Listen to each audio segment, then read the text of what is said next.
estádio, acompanhando o time, acompanhando a trajetória. Mas vou seguir a fala dos meus colegas aqui, da Nanda e do Betinho, porque eu acho que a diretoria do Cruzeiro faltou um pouco essa conexão também com o torcedor. Escutar mais o torcedor, entender quais são as necessidades do sócio-torcedor, do torcedor que frequenta o estádio, as exigências do torcedor cruzeirense. Faltou muito isso, faltou esse tato. E aí muito se colocava o seguinte, mas esses caras não viveram Minas Gerais, esses caras não viveram o Cruzeiro. Eu tenho zero problema com isso. Se o cara for um profissional capacitado, é muito melhor do que ser filhinho e nada contra a posição de conselheiro. Tenho ressalvas sobre vários conselheiros, mas tem outros conselheiros que eu sei que lutam pelo bem do Cruzeiro. Muito melhor do que ter filhinho de conselheiro lá recebendo 30 mil, 40 mil conto lá, não tendo competência para fazer nada, só engordando ali o seu pasto, né, às custas do Cruzeiro, e no final, quando saía, ainda levava uma bolada porque levava na justiça. E não exercia bem sua função. E se dizia apaixonado pelo clube. Então, acho que eu vou seguir essa linha também de querer, pelo menos, essa conexão dos profissionais que trabalham no Cruzeiro, entendendo quais são as necessidades da torcida do Cruzeiro.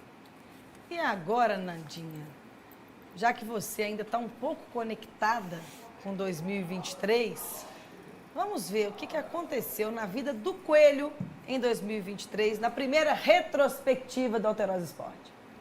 Após um bom ano de 2022, o Coelho entrou em 23 com as expectativas bem altas para a disputa dos 4 campeonatos que teria na temporada.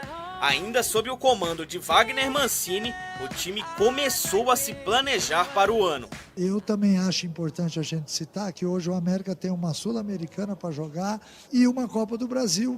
Então, de que forma a gente se preparou para isso? Formando um elenco um pouco mais equilibrado do que nós tínhamos nos últimos 2 anos, mas a gente vê no dia a dia que fizemos uma boa temporada, um bom início de temporada e que talvez isso seja o sustentáculo de toda a temporada. Por conta dos pedidos do treinador, o time manteve a base do elenco com um acréscimo de 7 novas contratações.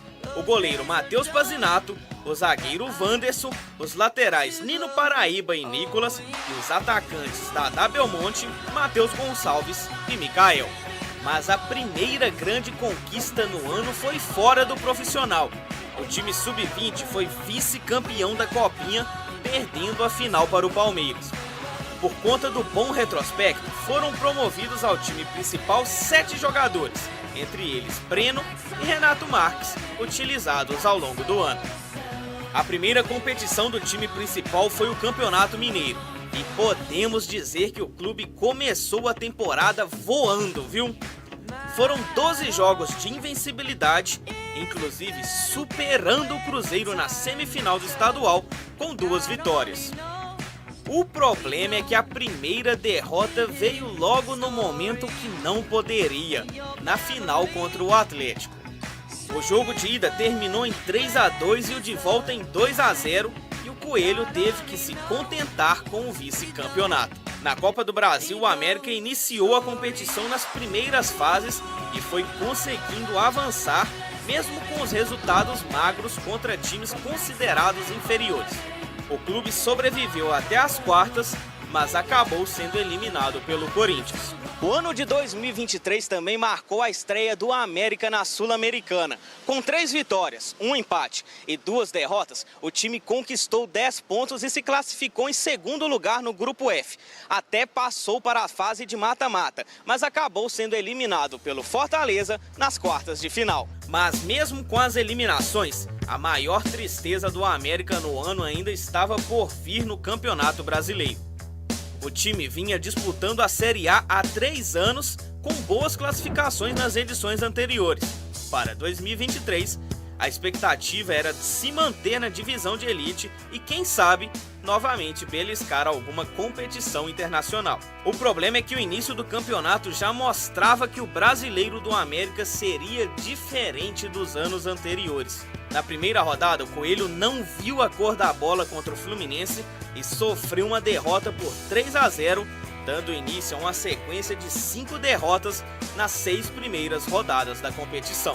Os resultados e atuações ruins no início do Brasileiro pressionaram o Mancini, que acabou sendo demitido.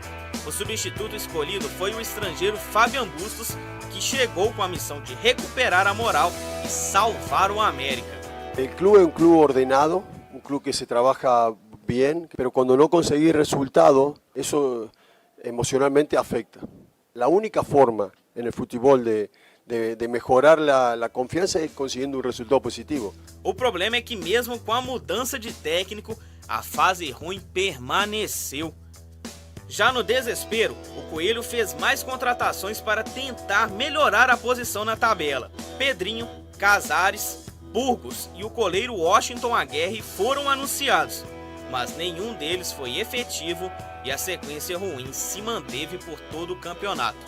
O América colecionou derrotas e não conseguiu sair da zona de rebaixamento em nenhum momento do Brasileiro. O resultado não poderia ser outro. Rebaixado à Série B com 81 gols sofridos, a pior defesa da história da competição. Após o decreto da volta à Série B, Bustos foi demitido e deu lugar ao interino Diogo Giacomini, com o objetivo apenas de cumprir os jogos restantes do Campeonato Nacional e dar início à reformulação do elenco. Nomes importantes como Wellington Paulista, Aloysio e Matheus Cavicchioli deixaram o time. Um ano que tinha tudo para dar certo, mas que acabou culminando em mais um rebaixamento. A retrospectiva do América em 2023 é uma tristeza para o torcedor, que inclusive preferiria esquecer o ano se fosse possível. Ai, Bel, que vídeo triste. Eu não achei, Nossa, não. o negócio começou bem, foi igual a minha expectativa com a América. Começou bem, comecei sentindo toda aquela emoção de novo. Copa São Paulo, eu acompanhei a final lá no Canindé, foi maravilhoso. Inclusive, gente, foi a primeira vez que eu realmente acompanhei a Copa São Paulo e foi maravilhoso depois ver os meninos crescendo no time profissional, evoluindo. Então foi uma experiência maravilhosa e já estou super ansiosa para a Copa São Paulo esse ano. E o que acontece, né? Gente, que tristeza, meu Deus. Mas, assim, a falta de planejamento mesmo prejudicou muito a América. Tem jogadores ali que, eu também jurava que dariam certo, que ia ser ótimo pro time e que não deu em nada, né? Eu já falei isso outras vezes, dos nossos contratados aí esse ano, que chegaram esse ano, não tínhamos nenhum ano passado, não tínhamos nenhum que era realmente titular no time. Então foi muito triste, né? Porque a América começou o ano bem. A Copa do Brasil, apesar de ter sido eliminado pelo Corinthians, foi um jogaço, eu também fui, foi maravilhoso. Então foi muito triste esse desfecho, voltar para a Série B depois de 3 anos na Série A. Mas agora é olhar para frente, espero que esse ano seja muito melhor para a América, que se planeje melhor e que volte à Série A, se Deus quiser. Poucos dias antes da minha cirurgia bariátrica, eu falei com o senhor Otávio de Toledo que amanhã, dia 2 de janeiro, aniversário do Cruzeiro, teremos uma festa bacana aqui no programa, ele estará aqui. Ontem, na hora que eu dei o feliz ano novo para ele, ele falou que talvez estaria aqui. Claro. Dia 2 eu tô aí e tal. Falei com o Toledo um pouco antes da minha cirurgia bariátrica. O América tá focando muito em Copa do Brasil, Sul-Americana, e tá esquecendo de brasileiro. Ele tá achando que tem elenco para aguentar esses 3. É legal disputar Sul-Americana, é legal disputar a Copa do Brasil, mas tá esquecendo o brasileiro. Um descenso esse ano vai jogar por terra todo o lucro adquirido com Sul-Americana e adquirido com Copa do Brasil. E no início do ano, quando ele ganhou do Cruzeiro, e ele ficou cantando vitória aqui, eu falei assim, Toledo, esse time seu não é essas coisas todas que você tá achando, não. Mas ele falou, não, é um time que não sei o quê. Não é essas coisas todas, não. Resultado, 81 gols sofridos no Campeonato Brasileiro, meu filho. Gão, eu concordo, mas eu discordo também, porque se você for observar, o Mancini, por exemplo, ele usava um time totalmente misto para poder jogar essas competições. Então, teve, claro, que isso implicou também, mas o América não investiu tanto, assim. O negócio é que o nosso time misto era melhor do que o titular no Brasileiro. E também o América foi muito mal aí na defesa, né? A zaga, goleiro, todos os goleiros esse ano foram muito mal e isso prejudicou bastante o time. Eu tenho um equilíbrio, acho que a palavra desequilíbrio, ela define o América na temporada de 2023, porque o América apresentou entretenimento, todo mundo gostava de ver o jogo do América porque sairiam muitos gols. Não era jogo ruim, não, era um jogo. contrário. E o América tinha futebol. O resultado do América foi desproporcional ao que o América pode apresentar, de fato, de resultado, porque o time tinha qualidades, mas era desequilibrado. E uma coisa que eu também acho que eu não gosto de muito engenheiro de obra pronta, apesar de entender sobre isso. O América não tinha capacidade para disputar as 3 competições, mas para um time que tenha receitas pequenas, ter receitas como as da Sul-Americana equivalem às vezes 50 vezes, a gente fez algumas contas referentes a isso, 50 vezes a bilheteria que o América tem em toda a temporada. Então é muito complexo fazer futebol no América. Não, e outra coisa é que, assim, no papel também, se olhando o time da América, ele era melhor do que muitos outros times que permaneceram na Série A. Tipo assim, eu falo ali Cuiabá, Curitiba, não sei o quê, não sei o quê, não sei o quê. Tipo assim, o América tinha um time certinho e ele jogava bem, mas acabava tomando muitos gols e isso daí foi o que tomou muitas viradas, né, durante o ano e isso aí acabou levando a gente para a Série B. Semana passada até o Betinho comentou aqui com o Toledo sobre a questão dos goleiros. Que Sim, acabava, o Hugo também falou sobre isso. Degringolando. O Hugo, ficou parecendo o meu pai quando brigava comigo. O Hugo falou sobre isso. Betinho, vai começar com você agora, surpresa boa. Não, é coisa boa. Porque no primeiro dia do ano, claro que a gente vai ter recado dos notáveis para os times, as perspectivas. Nós vamos começar com o Atlético e o Paulo Roberto Prestes. Passando aqui para primeiramente desejar para vocês aí um bom fim de ano. E eu acho que pro Galo, tô acreditando também, que eu acho que vai ser um excelente ano, porque manteve-se a comissão técnica, o Filipão já tem aquela liga com os jogadores, no esquema tático, no entrosamento, o vestiário que o Filipão sabe lidar muito bem. O Atlético já tem um time montado, já tem um plantel, já tem um elenco, jogadores experientes, jogadores que fizeram a diferença no Campeonato Brasileiro. Eu acredito que o Atlético tenha que brigar por coisas muito grandes esse ano, né? Sem deixar aquela coisa de derrapar em alguns jogos, que não é que são menos importantes, né? Mas equipes um pouco inferiores àquelas que disputam realmente o campeonato.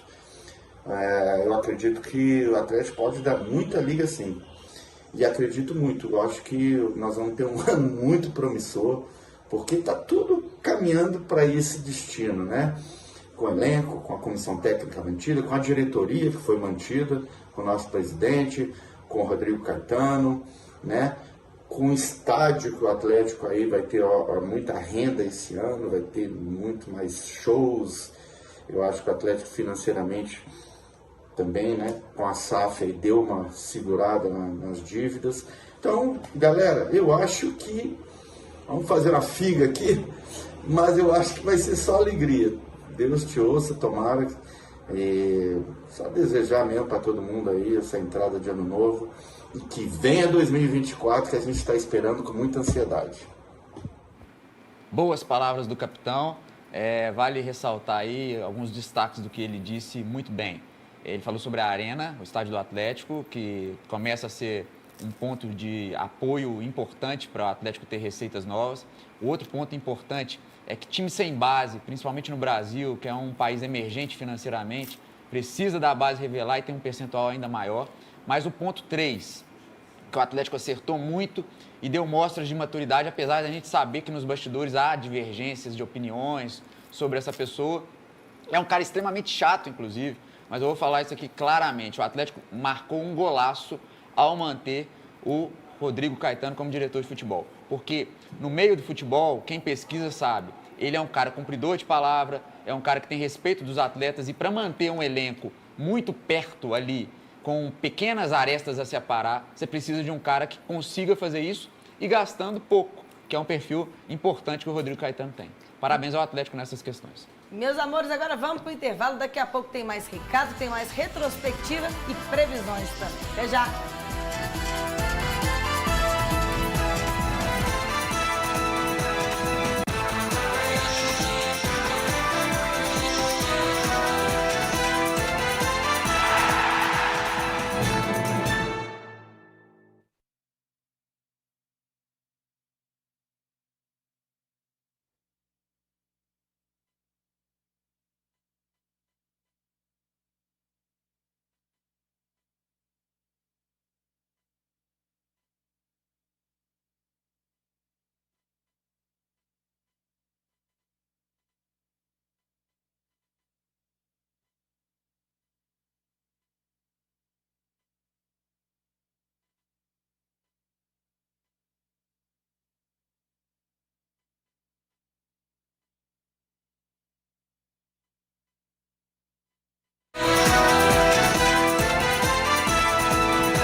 de volta. Vou fazer uma inversão aqui, Pedrinho.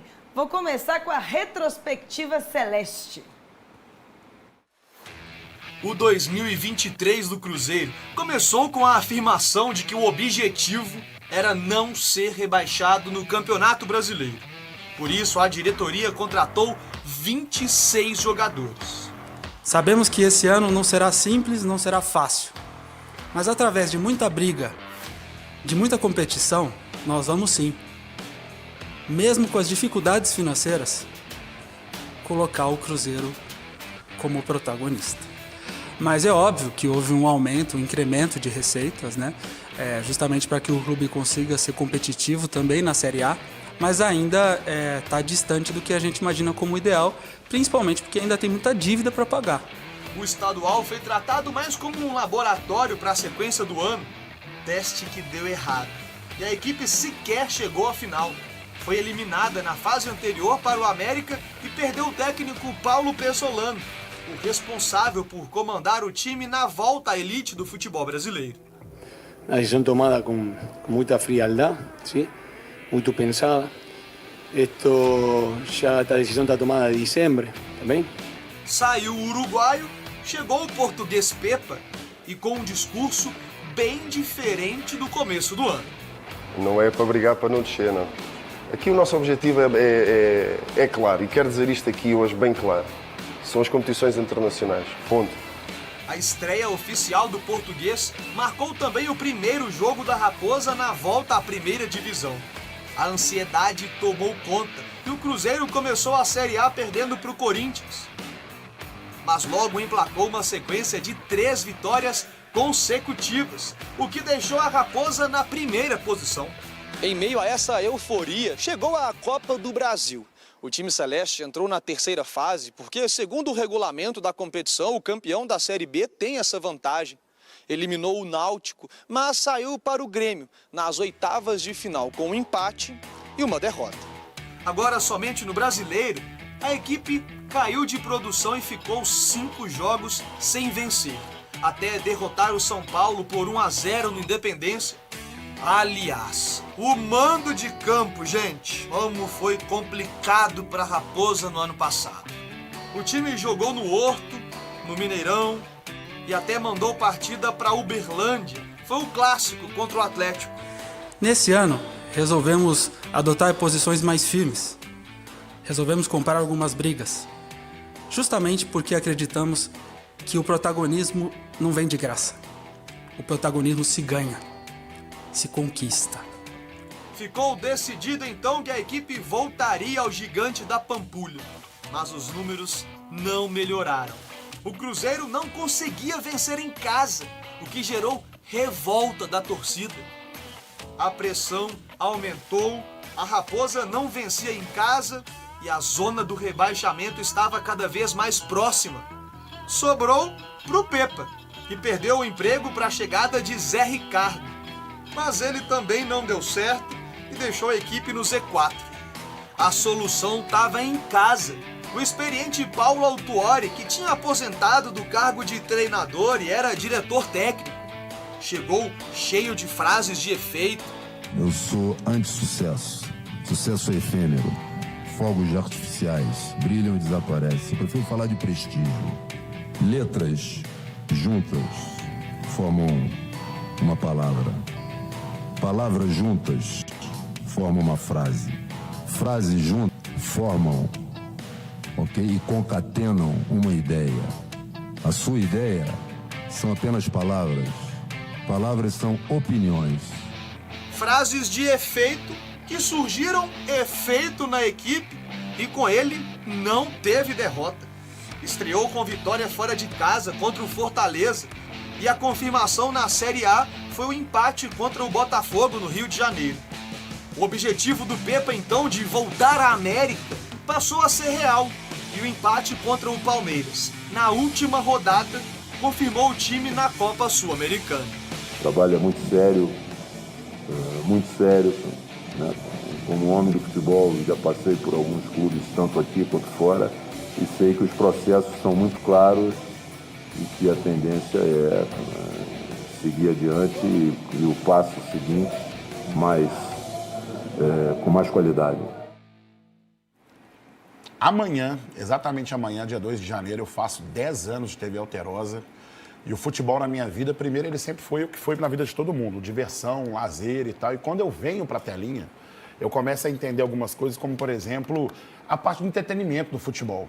E ao mesmo tempo que o futebol está associado com o entretenimento, olha eu dando uma de Paulo Autuori aqui, né? Vai. A gente dando uma de... Não é? Então, o que acontece? A gente começa a esquecer também os valores que algumas pessoas têm para o futebol, né? E começa a separar algumas coisas assim, né? E não deixar elas bem conectadas. Aí eu dei uma de Betinho aqui.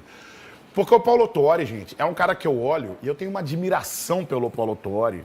Talvez seja uma memória afetiva por causa de 1997, pelo que ele fez naquele time de 97. Porque quando o Cruzeiro começa aquela Libertadores, foi horrorosa. E depois ele pega o time e ele, com a cara dele, faz aquele time funcionar e vir a ser campeão. Especificamente agora sobre esse ano de 2023, o ano passado.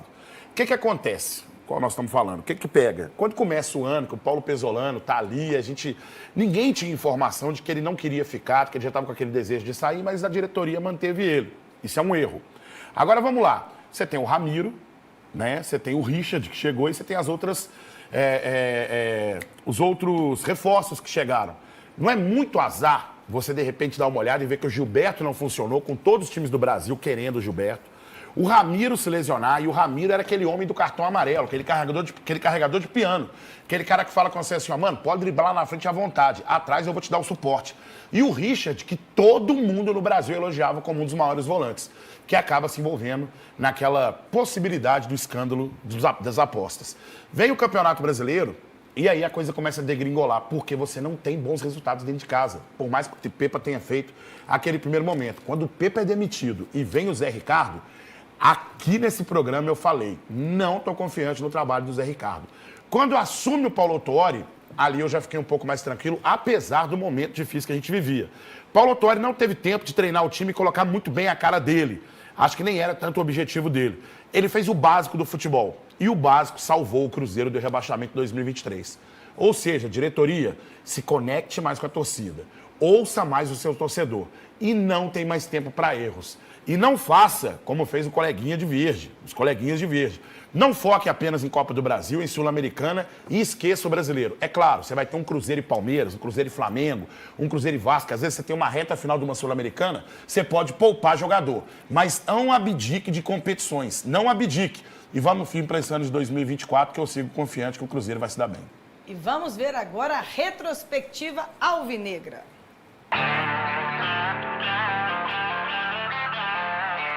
Classificação direta para a fase de grupos da Libertadores deixou o fim de ano mais leve. Apesar da goleada na última rodada do Brasileirão, a temporada alvinegra terminou com alguns pontos positivos.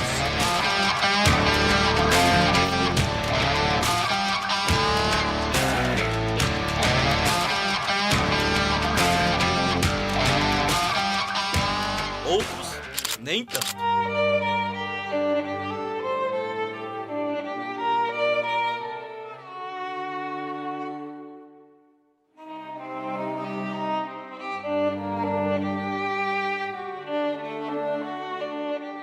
Iniciamos lá atrás com o título do Mineiro, que é um tetracampeonato, e a gente sabe da responsabilidade que o Galo tem, né? As eliminações, Copa do Brasil e Libertadores, foram duras, a gente ficou devendo nas Copas, e vamos aí preparar bem o elenco para que o próximo ano também sejamos protagonistas nas Copas, como a gente foi no Campeonato Brasileiro e no Campeonato Estadual.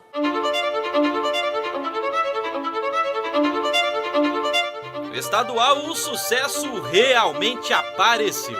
A maior parte dos reforços também já estava na área. Patrick, Edenilson, Bruno Fux, Igor Gomes e Paulinho.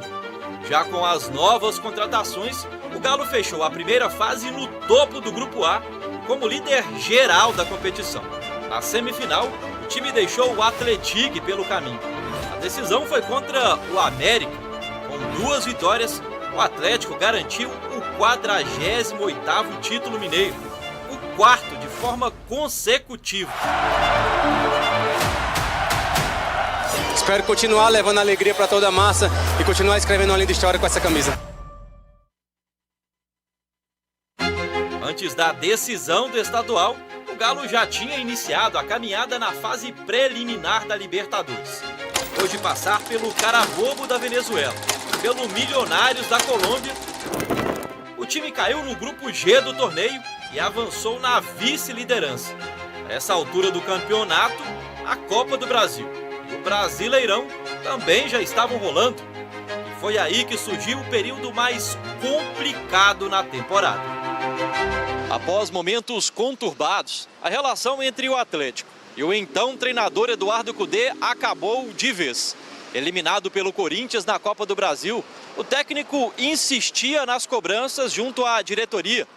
Uma confusão nos vestiários do Mineirão na 10ª rodada do Brasileiro foi a gota d'água para os dois lados da história. Você não é mais bem-vindo com o Atlético. Com a saída do argentino, Luiz Felipe Scolari, pentacampeão do mundo, foi contratado para o cargo. Eu fiquei muito feliz pelo convite do Galo e a torcida do Galo vai ter em mim, vai ter em nós aquilo que ela sempre esperou da sua equipe, tudo aquilo que vocês proporcionam, torcida do Galo, para nós, dentro de campo, nós vamos devolver a vocês jogando futebol.